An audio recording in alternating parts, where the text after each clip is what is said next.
Ada sebuah kabar dari Persija Jakarta bahwasannya pelatih mereka, Thomas Doll, pada akhirnya tidak kuat dan tidak betah dan memutuskan untuk hengkang atau mengakhiri kontraknya dengan Persija, yang mana kontrak tersebut masih ada 1 tahun lagi gitu ya, sampai 2025. Tapi akhirnya diambil keputusan oleh beliau untuk hengkang dari Persija Jakarta. Kenapa? Kita akan bahas di channel, lupa lagi gue nama channel ini, Chronicle Football ya.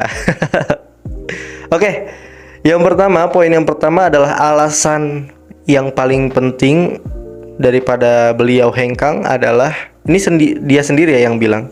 Thomas Doll sendiri yang bilang bahwasanya beliau hengkang karena anaknya mau lahiran, terus karena keluarga lah intinya. Nah, menurut gua ini tuh adalah alasan yang sangat-sangat klasik daripada pelatih atau siapapun, pemain atau siapapun yang ingin hengkang atau setelah hengkang membuat klarifikasi bahwasanya ya saya keluar gara-gara keluarga, tidak ingin di sini, atau anak saya lahiran, mama saya sakit, bapak saya sakit. It's a bullshit. Kenapa gue bilang kayak gitu? Karena gue yakin persis bahwasanya Thomas Doll, alasan yang paling utamanya kenapa dia keluar adalah bahwasanya beliau tidak betah dan tidak menyukai komposisi pemain yang ada di Persija Jakarta saat ini. Dengan hasil yang kemarin juga tidak mengenakan untuk beliau. Plus tidak mengenakan juga untuk para The Jackmania seperti saya. Sekarang ketahuan bahwasanya gue adalah The Jackmania, teman-teman. Dan sebenarnya gue ini bener-bener getol ngikutin Persija Jakarta sudah lama sekali, tapi sudah agaknya tidak terlalu mengikuti karena ya gimana ya, tidak ada perkembangan yang menurut gue kacau lah gitu. Persija tahun ini tuh buruk sekali, sangat-sangat buruk, seperti dari komposisi pemain, manajemen tim itu busuk sekali, bobrok sekali menurut gue. Dan yang paling penting adalah Thomas Doll-nya juga kelimpungan bahwa komposisi yang ada ini sulit untuk bisa dinaikkan derajatnya.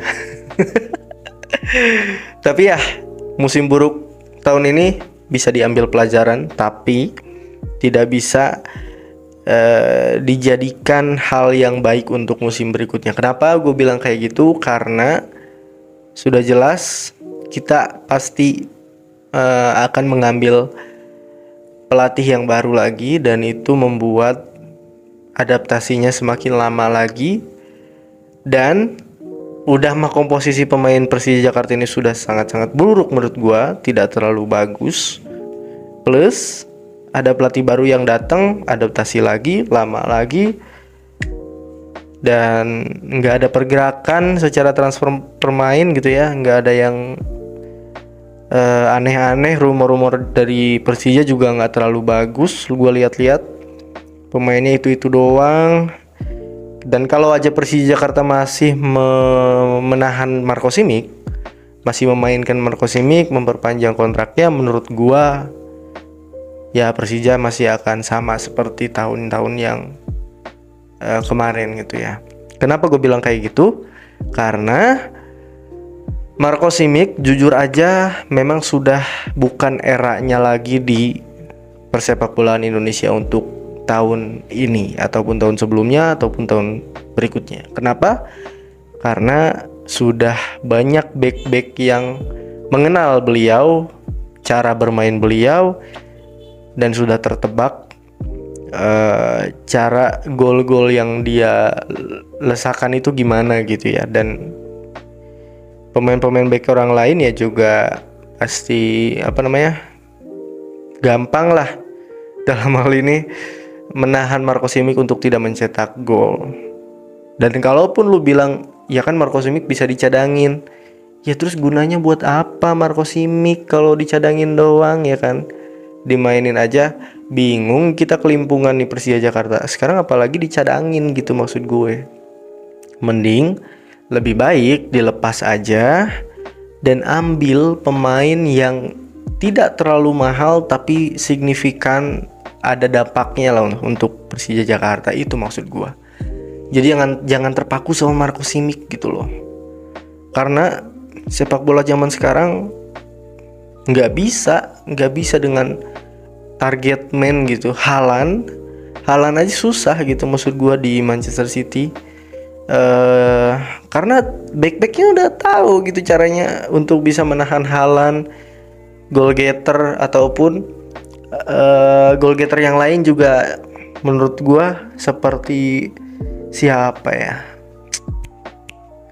Seperti Ronaldo deh. Ronaldo kan goal getter, maksud gua beliau adalah satu-satunya yang pemain lain tuh ngelihat dia terus gitu, dan sudah pasti akan dicegah gitu, dan susah untuk bisa memenangkan sebuah tim dengan tergantung kepada satu pemain saja. Susah sekali. Ini tim kolektif, bukan kerjasama bareng-bareng lah, bukan individual seperti Marco Simic. Dalam artian bukan kayak Marco Simic gocek-gocek, enggak. Tapi cara dia bermain dengan target man susah sekali. Zaman sekarang sepak bola modern tidak hanya mengandalkan target man untuk bisa mencetak gol.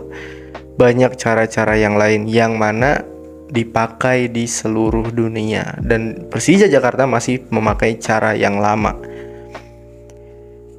Dan kalau lu misalkan bilang bahwa Persib Bandung juga sama, ada David da Silva, tapi ada di David da Silva itu, di Persib Bandung itu ada beberapa pemain yang signifikan juga gitu, punya dampak yang selain David da Silva, kayak Ciro Alves. Dua-duanya bisa dimainin untuk bisa mencetak gol bareng-bareng. Kalau kita kan Marco Simic doang. Gimana caranya mau menang gitu maksud gua. Apalagi Rico Simanjuntak juga sudah tidak ada di masanya lagi menurut gua. Dan ya kita harus sudah bisa merelakan beberapa pemain untuk bisa hengkang dari Persija Jakarta dan membuat tim ini dibangun ulang, di reset pabrik. Mungkin ngambil pemain-pemain dari, aku juga bingungnya solusinya ya. Ya terserah manajemen aja lah, bodo amat, gue capek nih.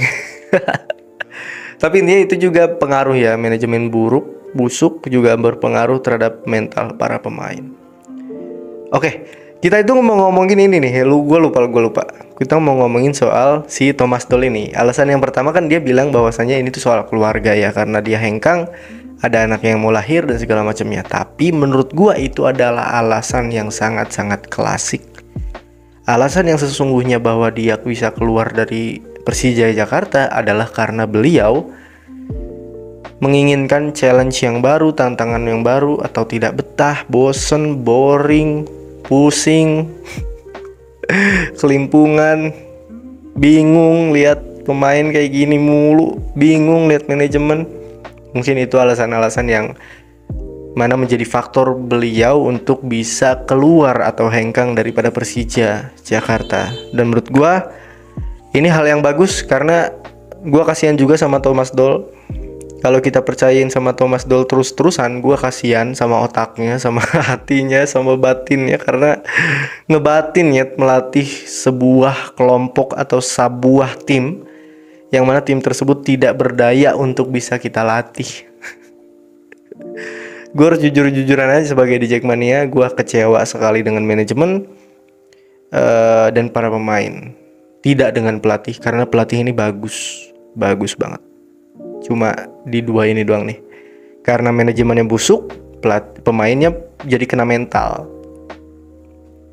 Ya semoga Thomas Doll bisa dapat klub yang jauh lebih bagus lagi daripada Persija Jakarta, yang bisa dikembangkan timnya. Dan jangan di Liga Indonesia, kasihan.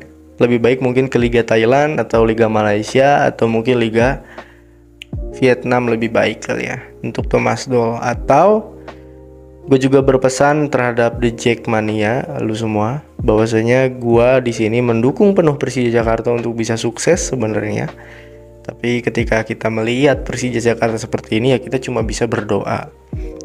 Dan untuk manajemen, gue harap lu bisa dapetin pelatih yang jauh lebih baik, dan gue harap terhadap manajemen untuk bisa mengelola klubnya jadi jauh lebih baik lagi.